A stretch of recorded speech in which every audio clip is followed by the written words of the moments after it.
So we originally focused on small scale lunar sample return. We wanted to work on scooping some dirt up from the moon and then getting it back to Earth. We found out very quickly that would not be a viable business model. We'd basically need $40 million to make $20 million, and that's not the best return. So we ended up doing a lot of thinking about what we were developing, what we wanted to develop, and really the vision systems that went along with what we would need to do for all of that lunar stuff, so moon stuff, was central because we had expertise in-house that could actually start building out the frameworks for them. So there was a lot of pivoting. I should say this happened over about 9 months, and there were probably 50 different iterations of what it looked like. And we would essentially go ask people like, hey, what do you think about this? Half the time I'd be like, no, no, what do you do? Welcome to the From Spaghetti to Growth podcast. I'm your host, Seema Alexander, a business growth strategist and advisor and creator of the Unique Method. In each episode, I have unfiltered conversations with successful founders, CEOs, and experts where we delve into their business journey of how they went from chaos to growth and everything in between. If you're an entrepreneur seeking inspiration, tips, and strategies to take your business to the next level and turn your spaghetti into growth, this is the podcast for you. Now let's start growing.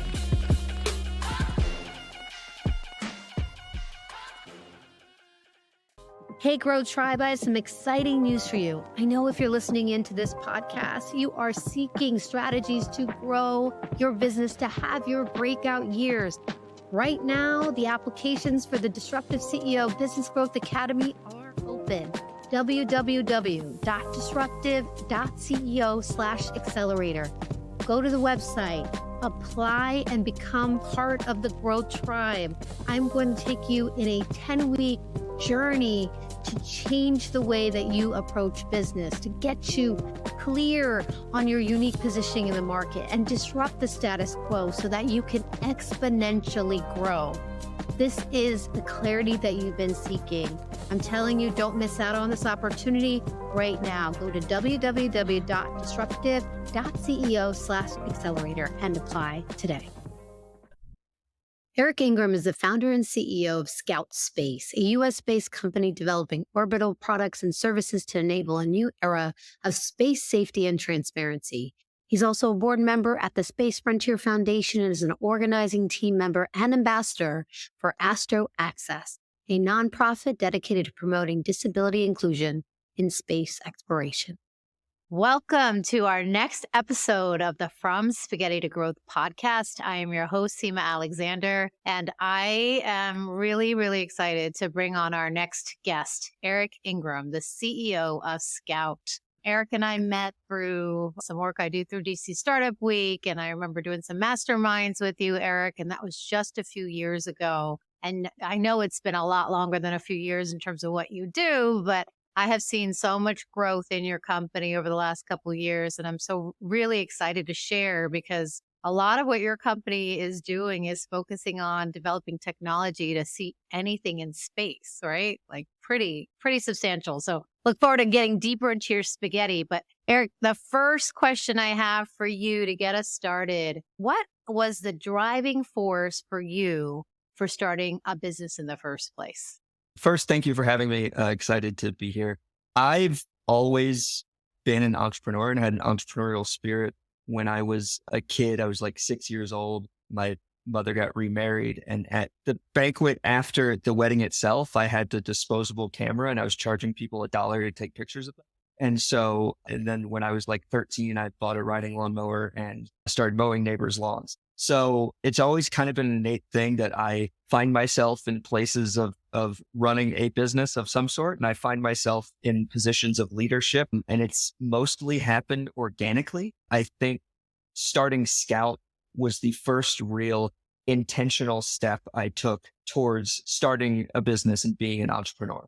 You know, it's interesting when you have people on this podcast, people have those stories. Either they have been truly a serial entrepreneur since they were like 6 or 7, exchanging cards or selling what you just shared right now for $1, right? Or people who have just accidentally gotten into it. So it's always interesting to hear where those sort of initial character traits came from and sort of that energy of being an entrepreneur. So let's dig a little, because what I love in these podcasts is to allow our audience to really hear your story and your journey, right? To get to where you are today. And we're going to go deep into Scout and obviously all of that. But so you were young, you had these moments of entrepreneurial spirit through these small businesses. Where did it go from there, Eric? It happened in a weird way. And there's no real direct path that I took to get here. It was a lot of just either going with the flow or just random situations. As far as businesses are concerned, I didn't really start many, but with everything I've been involved with, I've found myself in positions of being like an organization founder or being a leader in a group. When I was in college, for instance, I started a chapter of an organization called Students for the Exploration and Development of Space, or SEDS, because I wanted more space related content at my university. And we went from myself to 75 members in 2 years. And that's just one example of just how those things happen. Like, it wasn't that I was out to start this group. I didn't want to be necessarily a leader or anything like that, but I just wanted to build a community around a common shared interest. And most of the time, that's how I've found myself in these positions. Rarely is it intentional. It just happens. And I feel like a lot of CEOs I've talked to are kind of similar. Like, a lot of them never intended, they didn't wake up and like, I want to be a CEO. They really just find themselves in these positions based on circumstances or based on accident. And that's kind of what I fit into. So why don't you share a little bit about where space became something important to you and why?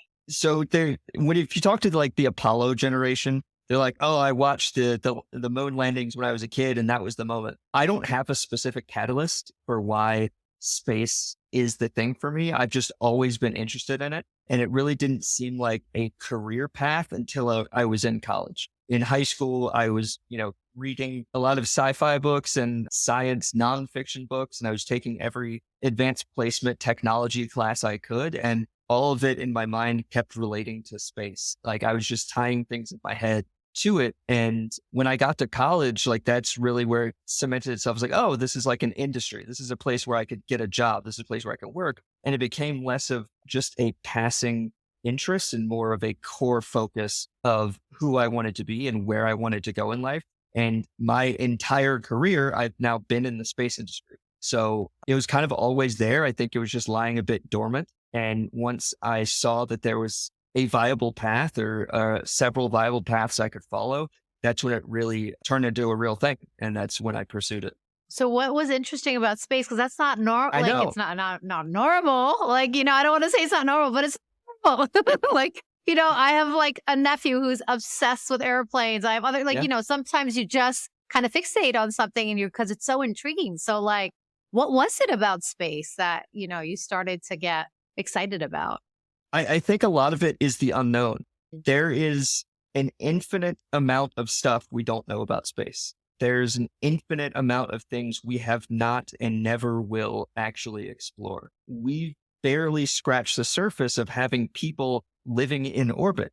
All we have is really the International Space Station. China has a space station, and there's a few commercial space stations that will be happening. But there's just so much we can do, so much we can take part in, so much to be discovered, so much experience that you can't get on Earth. You cannot duplicate extended microgravity on Earth. You can't duplicate not having our atmosphere in the way when you look up at the night sky to see stuff. And all of that is intriguing to me. It's not just that I want to work on stuff for space. I want to personally go to space, and I want to enable whatever I can to make that happen. And a lot of what I've done and do in the space industry is almost directly related to it. I mean, there's a selfish aspect to a lot of this stuff in that, for instance, outside of Scout, I do stuff with an organization called Mission Astro Access, which is working on making spaceflight accessible to people with disabilities, of which I have a physical disability. I use a wheelchair. And so while that is a great thing and I am excited to do that for civilization, there is a part of me that's like, well, if I do this for them, I'm also kind of doing it for myself too. That kind of drives it. So that is a bit of a non-answer. There is no specific catalyst, and I don't think there's a specific thing that draws me to it other than the concept of a complete alien experience that is not replicatable on Earth. I mean, the unknown is pretty, it's an opportunity to really hone in on. There's too much to explore. I'm telling you, as an entrepreneur, I can only think about all the things that can come through your head of like, oh my God, look at all these pain points and what am I trying to solve? So let's figure out where that path is. So I understand now sort of the selfishness, but so was Jeff Bezos. And so is Elon Musk, geniuses in their own right who are obsessed with space in their own right, right? So I get that. We've actually seen that recently, right? So when did you know that you were like, I want to start something of my own? Like, what was that moment and for you? I think I knew that several years before. I had many conversations with my now wife and with friends that I wanted to start a company. I just didn't know what it was going to be about. I knew it was going to be space related and all of that stuff. And working at the FAA, I did learn a lot, and I got a top-down view of the entire launch industry. I got a lot of expertise in different types of launch vehicles and different systems, and experience in the regulatory process, which is incredibly useful for my industry since it is a very regulated industry. And that experience was invaluable. I'm also just not the corporate guy. I'm not the cubicle person. I now have blue hair. I didn't at the time, and I'm not saying I have a problem with authority, but I often question it, let's say. That's not always the best vibe for a government job. So I was fortunate enough to be furloughed in late 2018, early 2019, which gave me about a month and a half to do some thinking. And me with free time ends up with me starting something because it's just what I do. And that's when that laid the groundwork for founding Scout. Me and two original co-founders were all furloughed, and we had time to basically become this little triumvirate of bouncing ideas around. And before we went back into the office, we had incorporated the company. And so that was, I think, January 4th, 2019, when we officially founded the company. And then that's where the spaghetti phase begins, I guess, for the startup itself. So I wanted to address a couple of things that you said, because when you're going through that phase of like, you know what, I'm not good with authority. You know what, I need to focus on like things that I care about. I don't want to, you know what, I want blue hair. I used to say that in corporate all the time where I'm like, I just want to listen to Beyonce, wear jeans, and like still go to the boardroom. Who cares, right? I just wanted to be me and authentically me so that I could produce how I produce, right? And I think there's a level of self-awareness, Eric, that happens. And I think a lot of entrepreneurs go through that phase. Some have gotten straight serial entrepreneur and just did it through that, that was their path. For you and I, we both had like corporate roles before we got into our own thing. And I think if you are listening and you're feeling some of those urges, I just, make sure you realize that's part of self-awareness, right? And that's part of maybe you are going through that evolution to start thinking about something of your own. So, all right. So now was Scout and you said two original co-founders. So I want to unpack that. I don't know if you're still your co-founder. So we'll get into that. That's all the juicy stuff that I think is important for this audience to hear. When you guys did throw original spaghetti around the idea of what Scout is, when like before you incorporated, did you land on it or was it after? It ended up being after. I will say the businesses will sound very different, but the core technologies are actually extremely similar. It's just how we use them. So when we first formed the company, we were originally called Eighth Continent Technologies, which is not the best name. And it was very long to write. And also it was very difficult to find a good domain name for. So all things you should think about ahead of time. Now I know. Now I know. At the time I was, whatever.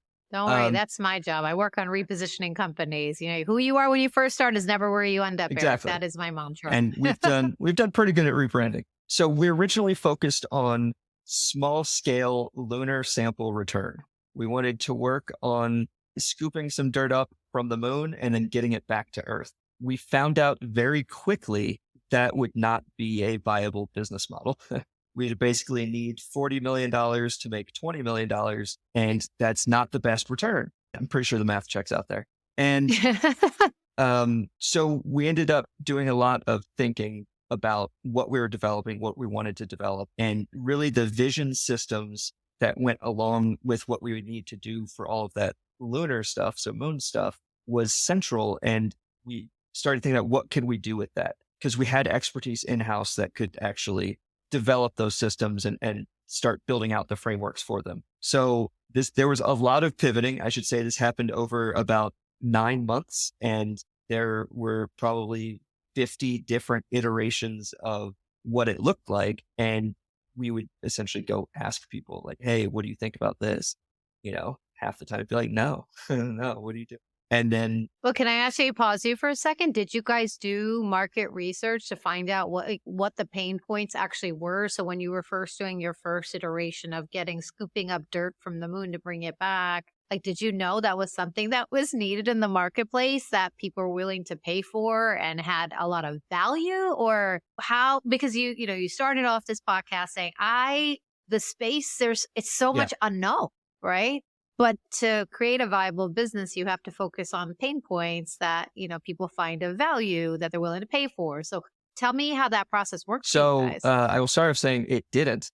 I think a lot of what we originally started with was about excitement about stuff we wanted to work on, leveraging some of our capabilities to meet that. It's more of a want than a need. And it's certainly not a need in the market right now, maybe 10 years from now. But we found that out very quickly, that there was no market for it. Market discovery in the space industry is difficult. It's a very not transparent industry, and people are very wary of telling you what their, I don't want to say weaknesses are, but areas where they have gaps in what they're doing. And it's really difficult to find those out. So instead of a lot of traditional market research, we did a lot of forward thinking about where the space industry was going and what needs would arise based off of that.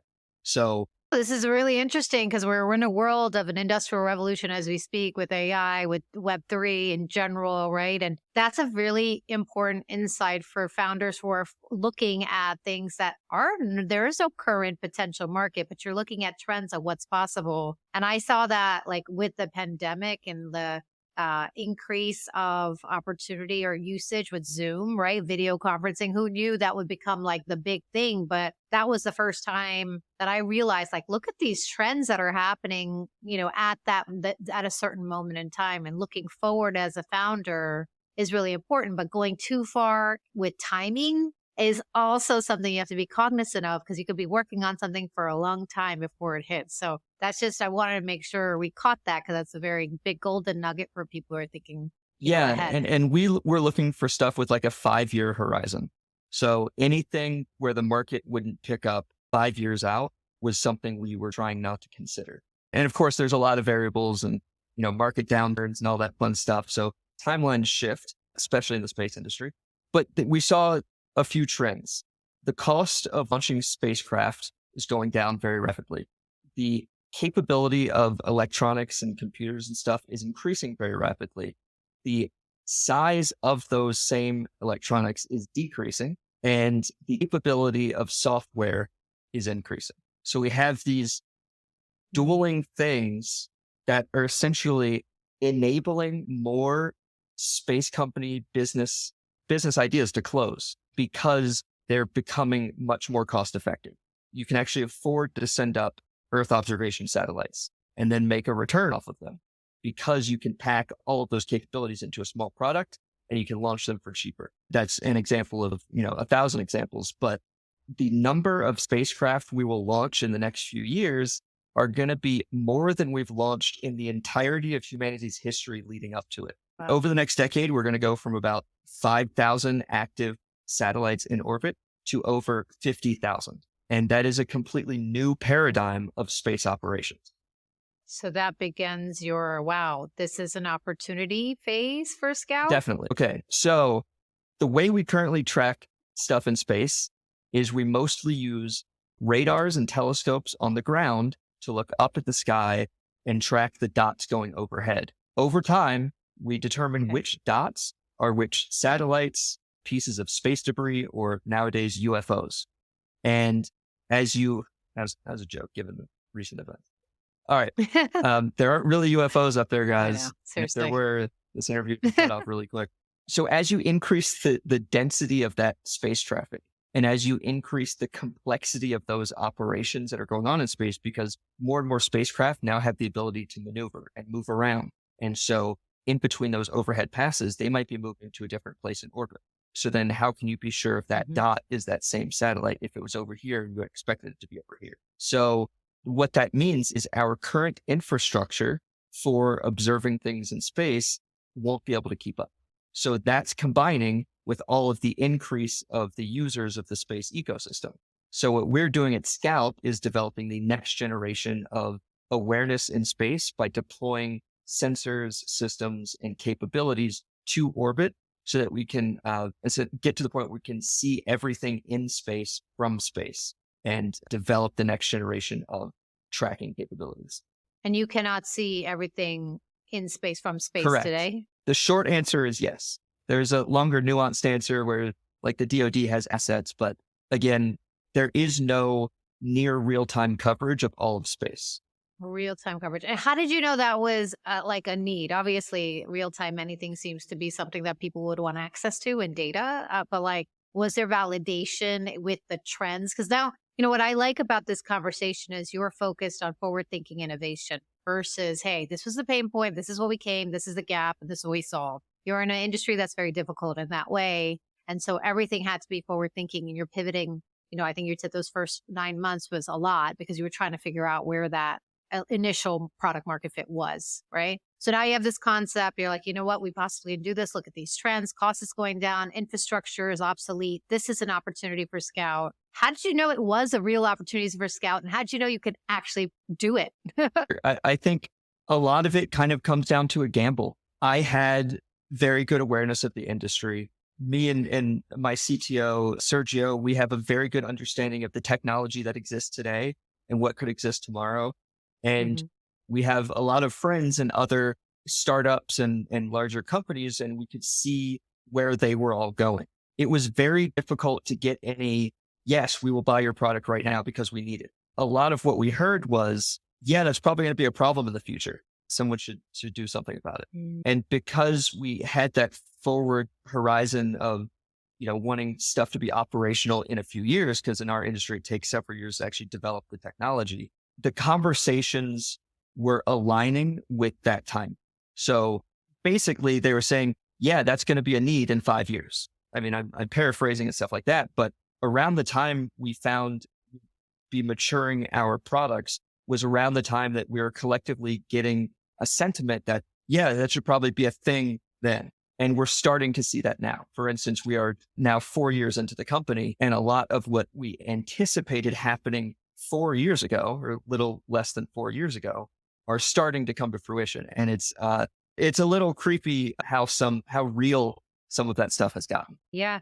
This is also very interesting because I was actually just thinking about, again, going back to AI, chat GPT, what's happening in that space. Like the people who are working on AI was years ago. It didn't start last year or 2 years ago, right? So you are in that same premise of like working on something that actually, I don't, and this is actually a good question because you said it has to be within a 5-year time frame was sort of part of your limitation. I think you just shared that you did some market research and people had products at that point. This was something that you think could really be needed in the market. How did you truly validate that though? Because you truly are taking a gamble and there are a lot of companies working on things on the metaverse and all these other things that we know is like 10, 20 years out. And that's a lot of time without profitability to keep a company going. So how did you one, pick that 5-year time frame, two, validate that was like the trends that you're seeing really were going to, show some legs in that time? A lot of it was based on income we could bring in. So I'm going to say generically income. We know that investors typically have like a 5 to 7 year horizon on when they want returns. In the space industry, that's a little bit longer, but there are very few space investors relative to just general tech investors. So we had that going for us. And there's also disparity in government contracts you can get between the near real term and the longer real term. So for instance, for longer stuff, there's something called NASA NIACs, NASA Innovative Advanced Concepts, which are a couple $1 million contracts you can get, but they're their time horizon is like 20 years. They won't fund you unless it's something that won't be ready for 20 years. And most things like SBIRs or STTRs that are offered. Can you explain what Yes. those are? Because I'm sure a lot of people don't know what those are. Small business innovative research grants / contracts, and something about tech transfer are the two T's, but that's working with a research institution. They're basically the same thing. SBIRs are just companies working on stuff. STTRs are splitting the contract between the company and a research institution. So for instance, phase one SBIR grants are typically around $250,000 for a phase one.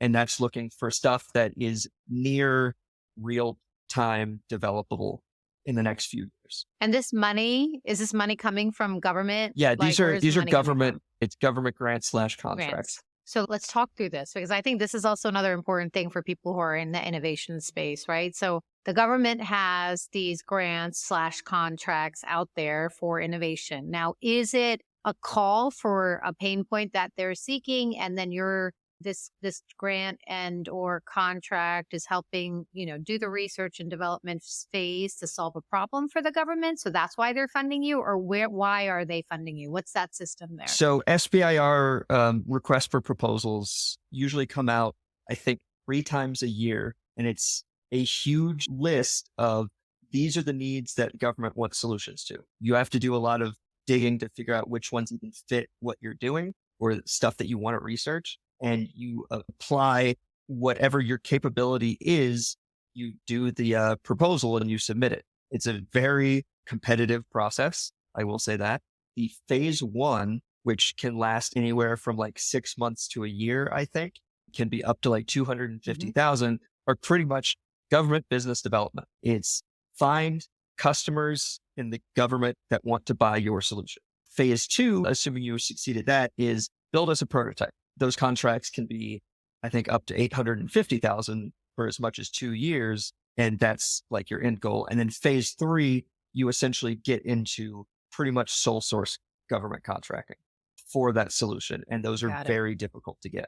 And in these phases, you can still work on the commercial side of the business. This is just to help support the innovative R&D in the process, and also have a potential. One of the biggest clients in the world is the government, right? With a lot of money. So that is a possibility if that is part of your business model. For instance, the SBIRs and STTRs we've gotten are purely to fund development we might have done otherwise. There's caveats to that, and there are specific needs that government has that other customers might not, but it is a funding mechanism to enable your business.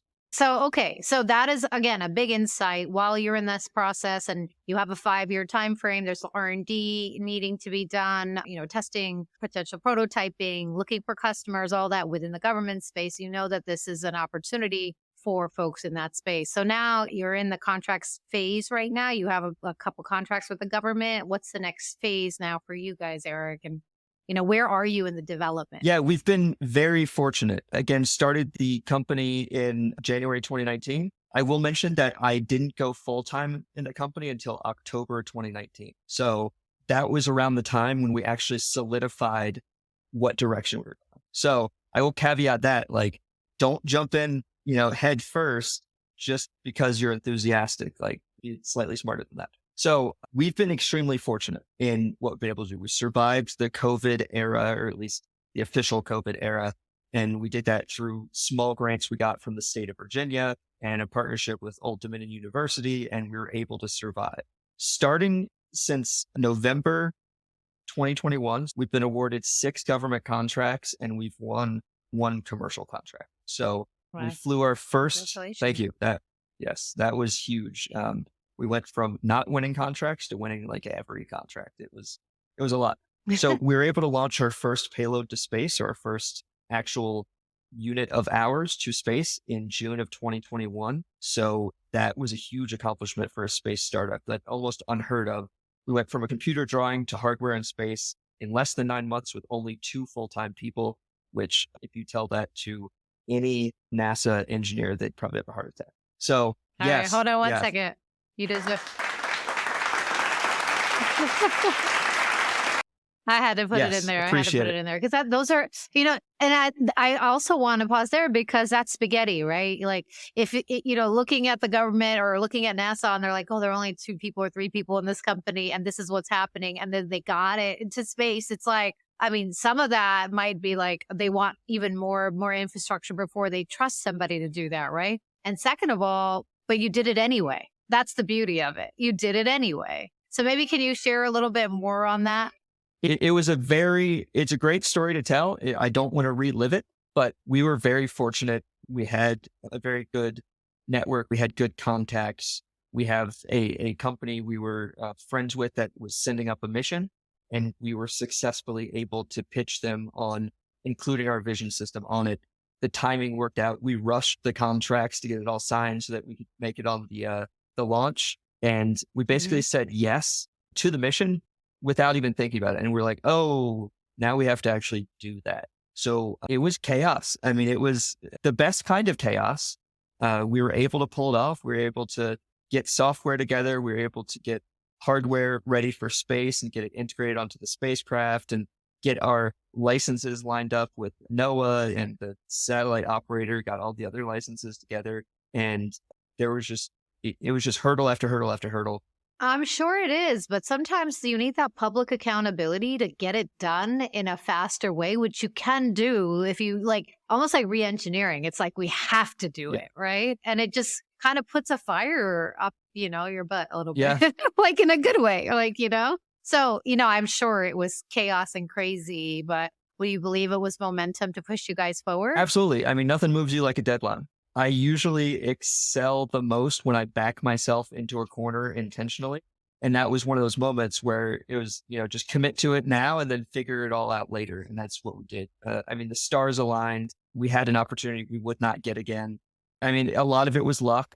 A lot of it was right time, right place, knowing the right people, having the right background. If you change any one of those variables, I don't know if that happens again. Well, most importantly, how are the results? It's been good. We've been operating in space over a year and a half.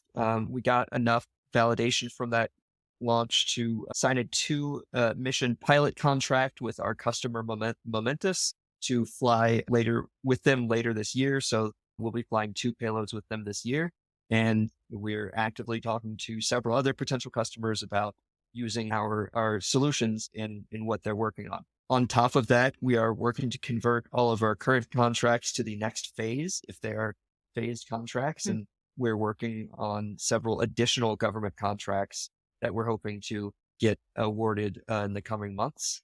And there's a lot of things going on. I mean, yeah, I can only imagine. Let me ask you though, a lot of times when you get started with government, a lot of companies stick with government, right? Looking at like what Elon is doing, right? What Bezos is doing. There's more commercial recently with space, right? Like, do you see your company being heavy in the government side or a hybrid with commercial and government? Or yeah, and the term we like to use in the space industry is dual use. So I want us to be as commercial as possible. The US government is the largest customer of the space industry, period, by far. And even a lot of commercial opportunities are just second and tertiary flowing down government money. And so we do have a commercial customer working to have more. We will be government customer heavy for several years. And typically in the space industry, the commercial market will lag the government customer. And so we are witnessing that happen. And we think as we go forward over the next 5 to 10 years, we will see much more commercial activity pick up. But as of right now, we are very government customer heavy, despite as many efforts as I can muster. But that's essentially what we expected and predicted coming into it. yeah, for sure. All right. So what's exciting you right now about Scout? Like, what is like that thing that you're like, oh my God, like this is so good. I'm so excited to be part of this. We're just on the cusp of so many things. With the next round of contracts, we're going to be doing some amazing research. We're doing some amazing technology development. And a lot of the things that we were just drawing up a few years ago is like, all right, this is something we'll need to develop at some point, is stuff we're actually doing now. Our engineering team is double what it was a few months ago. We're, Wow. knock on wood somewhere, but about to close a fundraising round, which I hope to be able to announce in the near future, which will unlock a lot more excitement with things we can do. We're at the point now where there's so much potential on the horizon that it's exciting. I mean, if you would Mhm. have talked to me 2 years ago, which you did talk to me 2 years ago, it was rough. There's been a lot of sweat equity put into this company to get where we are. And we had several times where we were like, should we hang it up? Is this it? But we persevered either because we were smart or because we were dumb. And it's really starting to pay off. And it's just really exciting to see the fruits of our labor become real.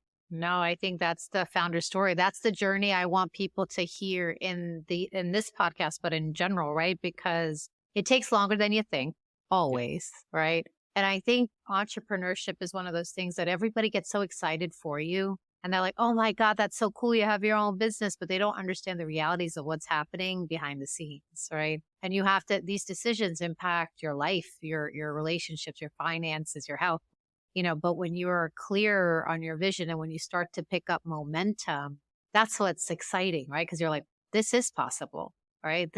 Look what's happening right now. And I know you said that moment, I had this conversation with Todd Herman about what's luck versus law of attraction versus actually like doing the work, right? And there is definitely a combination of all three. But that first contract, when you were able to go up to space and get your sensors put up there and start that process, that was years in coming, Eric. You had relationships, you built personal brand, right? And so did your co-founder and your CTO and others. So things are not awarded just to be awarded, right? I don't think we're in that world. Hopefully not anymore with, I don't know about corruption and other things, so we're not going to go there. I just know, the merit and the consistency matters, right? And so actually, let's talk a little bit about the vision going forward. Where is Scout moving? Where do you see it really like owning its brand, like positioning in the marketplace? We'll be rolling out some more products this year that we're excited to announce that enable a lot more capabilities with our systems and services. But I mean, the 10-year goal from now is to be the number one provider of space domain awareness data. I know that might not mean much to anybody, but that's what we want. That's where we're heading. And that's what we're using as our guiding light towards our development. And we're on our way to doing that. We're receiving LOIs from customers. We're getting validation from government customers. We're getting the engineers that can do the work. We're positioning ourselves in the market to be that entity. And it's chess, we're just moving all the pieces and working towards that ultimate checkmate. Not even sure what that is, but we're still moving the pieces. So a couple last questions. If, there are other people that may be doing this, I don't know, right? If somebody asks you what makes you unique and different, what would you say? Well, the blue hair, certainly. No, Definitely part of your brand. yeah, it has become a thing. We can have a whole another podcast on hair if you want to, or branding. We are extremely able to execute. We're the only ones of our competitors that have something in space. And we are one of the smallest of all of those companies. We've been able to build up an incredible network of supporters, and we have great access into different entities, and we have a really good technology pipeline and are developing some pretty amazing software. It just all adds up. We're extremely capable and we're doing the work and we're showing results. And a lot of that speaks for itself. That's been really useful for us. So being vague intentionally, but there you go. I had a feeling, but that's okay. I understand. So if founder is in the spaghetti phase where you were 2 years ago, right? That's not even a long time ago, Eric, right? What would you tell them? What's that advice that you would give them? Know if you're failing and don't be afraid to fail. I think a lot of people get married to their ideas, married to their businesses. Test your theories. Go out and ask the market. Don't quit your job yet. Test it on the weekends, right? Get that traction where you can, get that validation where you can. Or if you can't find any, recognize that. If you have some secret insight that someone else doesn't, factor that in. But be honest with yourself and put in the effort you need to, but also know that not every idea is a great idea. My company, had we not pivoted, we would not exist today. You got to wade through the spaghetti to find the meatball. I don't know what the analogy should be, but spaghetti to growth. I know. To intentional growth. But I'm vegetarian, so meatballs, maybe it's beyond impossible beyond meatballs. Yeah. Impossible meatballs. I love it. Okay, so how can we help you grow, Eric? A lot of it is awareness. A lot of people don't track the space industry.